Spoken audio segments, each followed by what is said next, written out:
Nous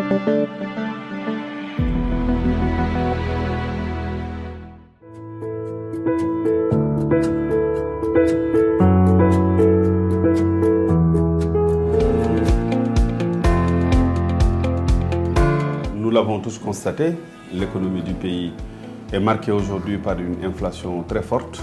Les prix des denrées, surtout de première nécessité, ont fortement augmenté. Les coûts aussi des matériaux de construction, tels que le ciment, le fer, ont augmenté, surtout comparé à des années récentes.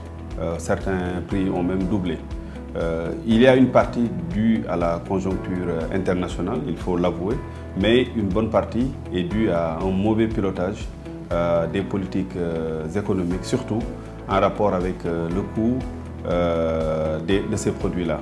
Donc malheureusement, aujourd'hui, il y a aussi la Covid qui est là, qui crée une situation de morosité par rapport à certains secteurs, surtout le tourisme.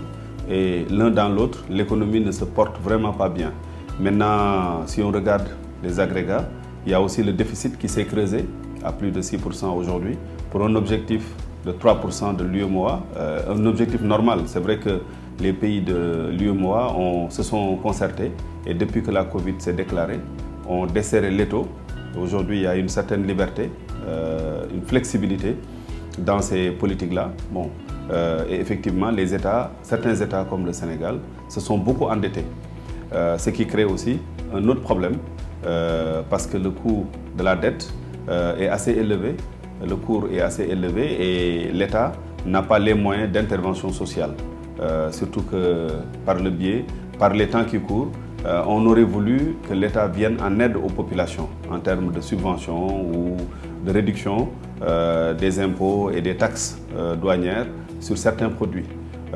L'État l'a fait récemment, mais de façon très timide, parce que la marge budgétaire dont il devrait disposer, il ne l'a pas toujours, au vu de la dette et au vu aussi des échéances prochaines, des premières dettes des années 2012-2014 qui vont s'alourdir dans les années à venir. Surtout en 2023, il y a un échéancier assez lourd puisque plusieurs dettes vont voir leurs échéances tomber.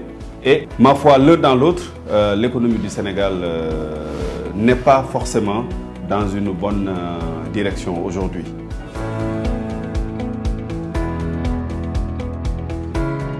Les solutions sont d'ordre structurel, d'ordre conjoncturel. Je pense que sur le plan structurel, nous devons miser sur l'agriculture.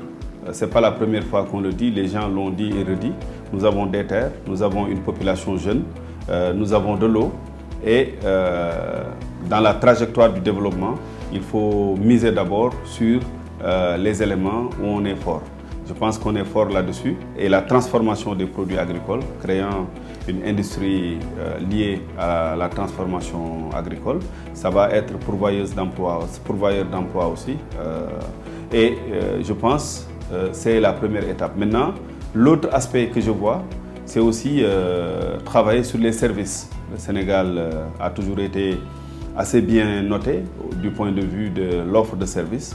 Nous devons aussi rationaliser et aller plus loin, surtout les nouvelles technologies et autres. L'autre élément, c'est nos ressources naturelles. Tout ce qui doit provenir de ces ressources-là doit faire l'objet d'un suivi scrupuleux. Aujourd'hui, par exemple, on l'a dit et redit, il y a eu des études. Moi-même, j'ai participé à des études sur les recettes fiscales dues par les industries extractives. Sous l'égide du Forum civil à l'époque, on avait fait une étude très sérieuse et on s'était rendu compte que ces industries-là extractives, surtout par rapport à l'or de Tambacounda, ne payaient pas beaucoup d'impôts. Il faut revoir tout cela et enfin, le pétrole qui est attendu, nous ne devons pas rater le coche. Nous devons avoir un management clair, sérieux, rigoureux. Et non pas ce qu'on voit aujourd'hui, les gens disent oui, on est bien noté par l'ITE. Non, non, non, non, c'est pas ça. Le Sénégal n'a pas besoin d'être noté. C'est un pays souverain qui doit juste montrer le bon exemple pour avancer, à l'image de ce que le Rwanda, le Botswana et l'île Maurice font, qui placent ces pays aujourd'hui parmi presque les pays qui vont être développés dans les années à venir. Donc c'est plutôt ça.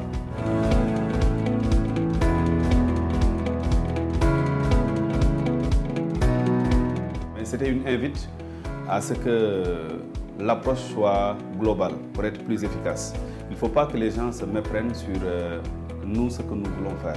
Nous voulons appeler l'opposition à une démarche globale pour avoir plus d'efficacité, pour que ceux qu'on aura en face, qui représentent le parti au pouvoir, ne puissent pas justement gagner les élections en nous voyant divisés. C'est simplement cela. Ils ont le droit de se regrouper, de créer un groupe. Nous aurions aimé faire partie du même groupe, mais dès le départ, il y a eu quand même des discussions dans un groupe restreint. C'est leur stratégie, nous n'y pouvons rien.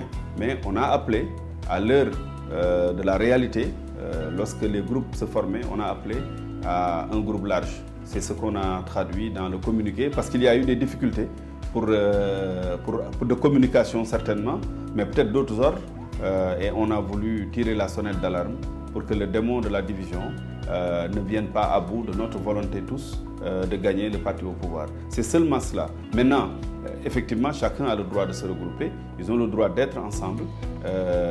Aujourd'hui, nous avons aussi une coalition, enfin en tout cas un groupement avec le CRD, et nous appelons les autres qui n'ont peut-être pas encore rejoint l'autre groupement de l'opposition à venir nous rejoindre. C'est ainsi que la démocratie se fait, dans le dynamisme, mais aussi en toute bonne entente. Nous espérons d'ailleurs que même s'il y a deux groupements, qu'à la fin on puisse s'entendre dans certaines localités. C'est cela la bonne démarche.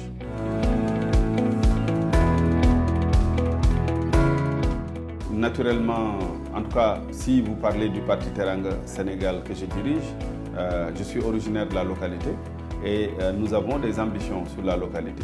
Nous faisons beaucoup d'activités, beaucoup plus que ce qu'on fait ailleurs, et nous parlons aussi à tous les acteurs qui ont un projet pour le développement des collectivités locales. Certains nous ont rejoints et pas des moindres, et je pense que nous avons bon espoir qu'on pourrait canaliser toute cette énergie pour la victoire lors des élections à venir. Donc nous travaillons sur une coalition large au niveau local, et les discussions qu'on a aussi au niveau national nous permettront d'élargir cette coalition-là.